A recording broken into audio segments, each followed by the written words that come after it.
What's going on, everybody? My name is David Delano. This is Rockets Daily, brought to you by Fan Arch. Go ahead, like and subscribe. We definitely would appreciate it. Feel free to leave all your comments, and even if there's any messages that you want to send, there's definitely been some good ideas for some topics, especially on our history, and I'm definitely going to dive into those. So, I want this to be a channel for the people. We're getting closer to the training camp and preseason, and looking forward to a very successful 2025 2006 season. We've been doing history. We talked about 2005 the other day, but 2025 and 2026 season. And got some meaningful basketball. Recording this before the game between Greece and Turkey, but that's definitely going to be something to talk about. Showdown on Friday, going at about 2 p.m. Eastern time between Giannis and Şengün. So we'll definitely have talk about that in the future. But thanks so much for being here. One thing I do want to talk about, it's always great we could talk about some of these trade rumors. And this is something that popped up just on Thursday, September 11th. Article over to, give you credit here to Space City Scoop, written by Tyler Watts. A topic says a no-brainer Jaylen Brown Rockets trade package that is just too good for the Celtics to refuse. And a lot of these trades like this, right now, I mean, where we're sitting in September, you don't really want to see a lot of major roster shakeups, especially looking at how well Şengün's playing right now in this Eurobasket tournament. I want to see where this team is. I want to see how Kevin Durant meshes with the team. Want to see how Reed Shepherd's coming along. Want to see how these new pieces, Dorian Finney-Smith, a lot of the different big lineups and all types of different lineups the Rockets could do. Want to see what type of progression and improvement we see from Amin Thompson. Want to see what we see from Jabari Smith, Tari Eason. I think that there's a lot here. Fred VanVleet been working hard in the offseason. Want to see if he can bounce back a little bit. Not that he had a terrible season. He played well in the playoffs, but you guys know what I mean. I don't want to see, I don't wondering if we're going to we don't want to see this from, and I know Father Time, it's going to happen to everybody, but can he trend a little bit up and also get some help there at the point guard position? But when you start to get to, because a lot of these trades with some of these pieces wouldn't really be able to happen until January anyway. By January, and we'll be talking about it, we'll see where the team's at. And some of these trades may not seem so far-fetched. When you look at Drew Holiday being dealt, Porzingis being dealt, Jason Tatum out. Depending on now the Eastern Conference wide open, but even some family stuff going on. Who knows as far as with Jaylen Brown and his relationship with Udoka, rebuilding, the potential return that the Celtics can get. I don't think that Jaylen Brown getting traded is the craziest thing to talk about for next season. It's definitely something that could happen. And if it does happen, and you want to be a title contender, either Jaylen Brown could be with you or against you. So let's just go ahead and talk about this proposed trade here. Once again from Tyler Watts. Now this is just from September 11th. Now this is obviously a trade proposal. But basically in this trade, the Rockets are getting Jaylen Brown. That's it. Getting Jaylen Brown. He's got this trade proposal, three-way trade between the Celtics and Nets. So you got a Josh Benoit, who doesn't play for the Rockets, but going to the Brooklyn Nets. But as far as players really evolving, let's talk about really what Houston's given up. 2027 first-round draft pick that would basically Houston sending back to Brooklyn, and Clint Capella. So the Nets are getting Clint Capella and a 2027 first-round draft pick from Houston. The Celtics are getting Fred VanVleet, Dorian Finney-Smith, Reed Shepherd, Zaire Williams, and two future first-round picks. And I believe in this trade, these two future first-round picks, I'm like, there's no way I know with the Nets being involved here, I know he mentioned in this deal that the one of those first round picks, the 2027 pick that the Nets are receiving, would come from the Rockets. I think that obviously we'd have to see how things play out. I think that that's too much for. I think that that's just too much right now. Where the Rockets are, you give up. I mean, if you give up Fred VanVleet and Reed Shepherd, who's playing point guard? Jaylen Brown, Kevin Durant, Amin Thompson. Okay, I mean potentially, but I don't. Get an Amin Thompson at point guard. Aaron Holiday is the backup. Got Şengün, Durant, Jaylen Brown, Thompson, Jabbar. I mean, it's not terrible, but I think that it's. I say it's not terrible. I mean, that's a very, very strong starting five, starting six. But I think that hurts the depth a little too much. And Jaylen Brown, nice player, but that's way more than you gave up for Durant. Way, way more than we gave up for Durant. And I understand Jaylen Brown's a lot younger, but when you look at all that money that's gonna, how big that contract is, let's see how things play out. Not something that I'm excited about now in September. We'll revisit this as the season goes along. There's going to be a lot more trades and things. You can chime in. I don't think I don't know who's going to like this trade, but that's the thing. I see things one way. It's great to see all the differences of opinion. Next thing I want to talk about here is as far as we talked about this earlier in the offseason, how there's a lot of different lists that rate the players. You had the Bleacher Report top 100 all time. You had the Ringer ranking the top 100 in the NBA right now. And briefly want to talk about which Houston Rocket player would be the most disrespected on this list. Disrespected, underrated, however you want to say it. And a couple really now the top Rocket on the list is Kevin Durant, who's number 14. And this came out right before the trade. So Kevin Durant was a Phoenix Sun at the time. But Kevin Durant was number 14 on the list. One thing that we're seeing play out right now in this Eurobasket, I think Şengün is, I would say that Şengün is more underrated than Durant on this list, being number 36, which I think that we're going to definitely see things improve quite a bit once this, I think we've already seen things improve quite a bit. You had Fred VanVleet, number 64 on the list when we're talking about Houston Rockets.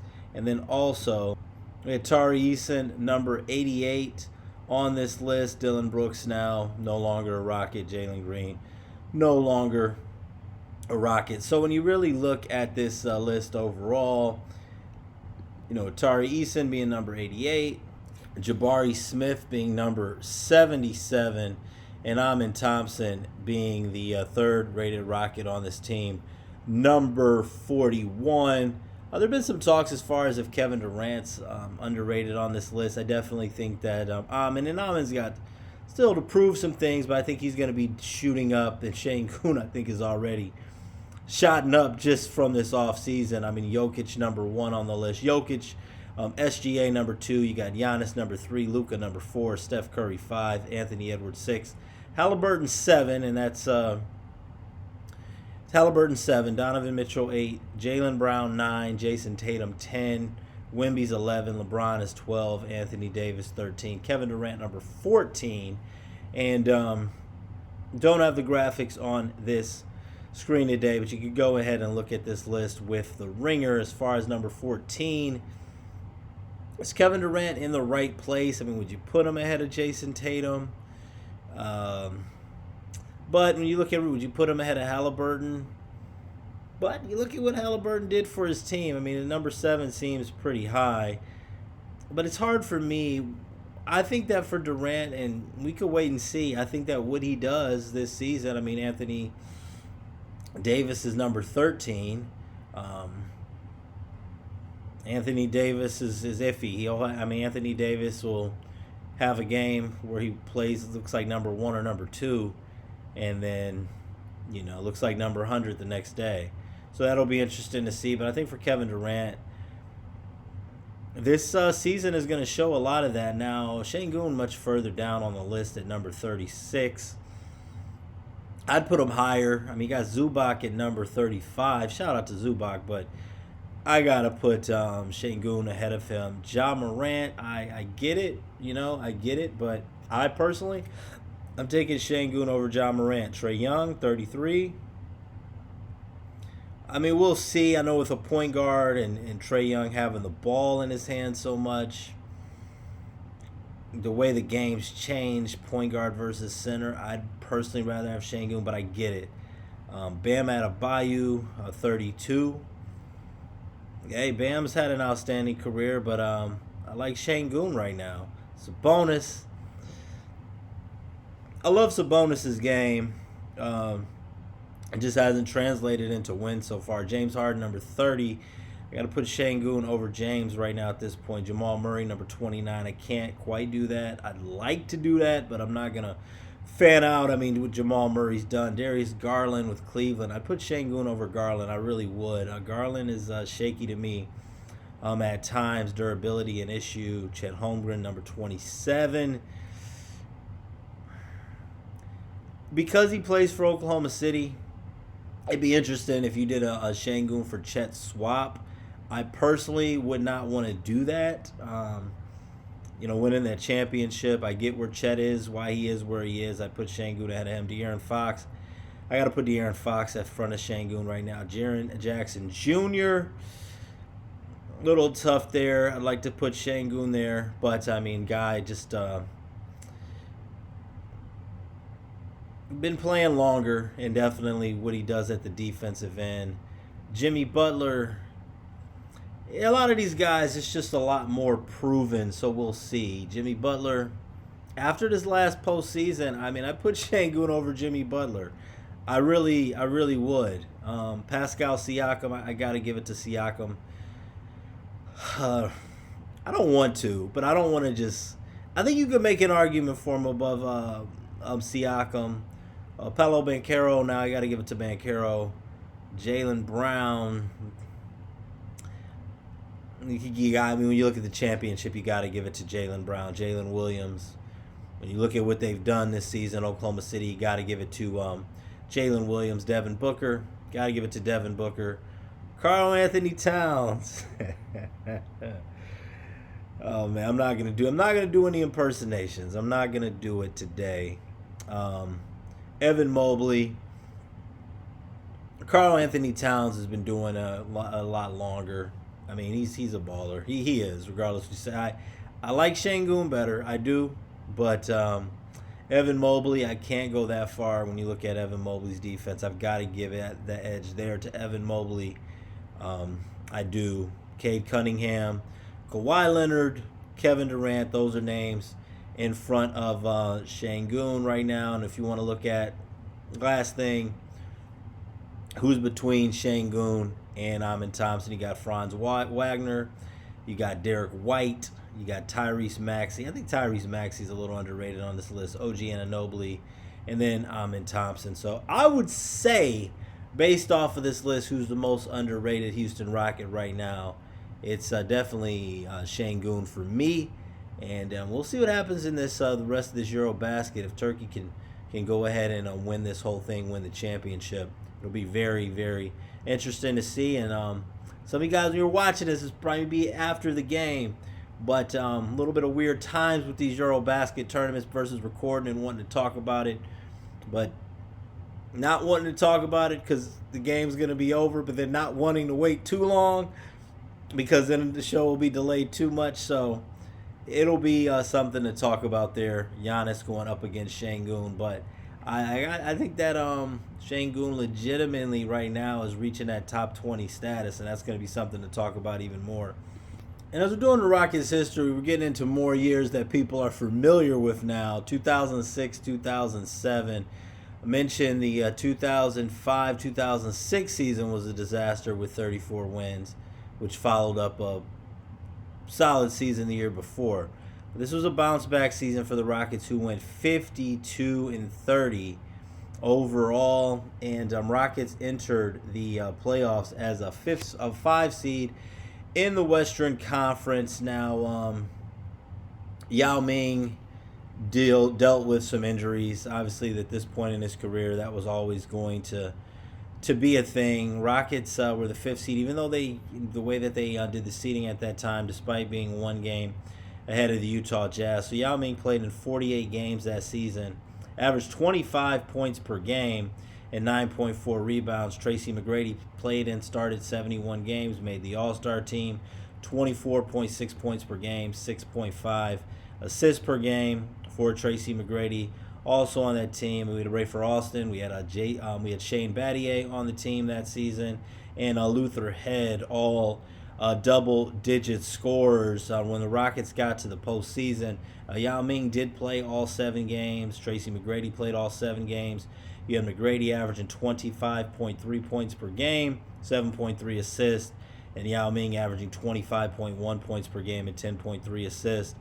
Unfortunately, and one of those things with, I know it's a team game, but one of those knocks for what it is what it is. No opinion based here, but the Tracy McGrady, Houston Rockets, some of the downfalls as great of Tracy McGrady was, is he have these first round exits. So he had a 7-game first round series loss to the Utah Jazz. And one of the things that really added to the frustration of that series, I mean, the Rockets were up 2-0, and also up 3-2. Lost game 6 in Utah, 94-82, and then ultimately lost game 7 in Houston, 103-99. So very, very frustrating ending to that season overall.